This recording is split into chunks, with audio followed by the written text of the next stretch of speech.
You know, the last 3 to 4 years have been tough enough on local farmers, and a statewide water shortage isn't making things any easier.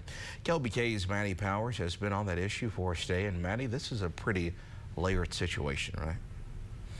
Yeah, Matt, without any rain, we have to rely on more groundwater, and as we use more of that groundwater, it creates more of a water shortage across the South Plains.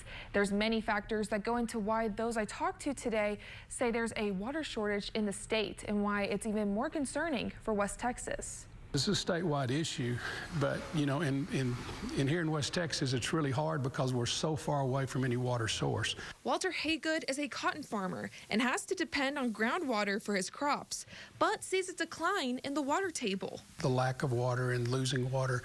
And as we're kind of getting further and further along and the water's getting shorter and shorter, it's become more of a concern. And when we talk about agriculture, we're seeing those acres not being able to be sustainable for, you know, not enough water.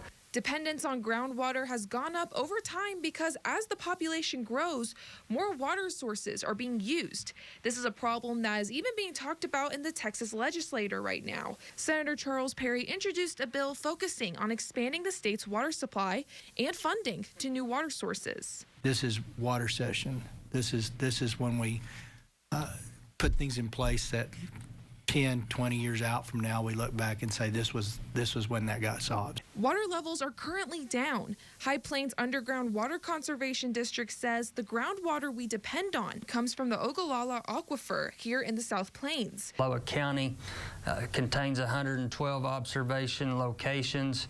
The average in those from the previous year is down about 0.3 of a foot.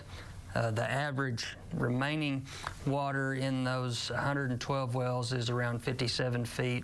And as the decline continues to add up, water conservation becomes vital. We don't have life without water. Senator Perry's bill is still under debate, with some wanting more flexibility in allocating funds between different projects. Maddie, thanks so much.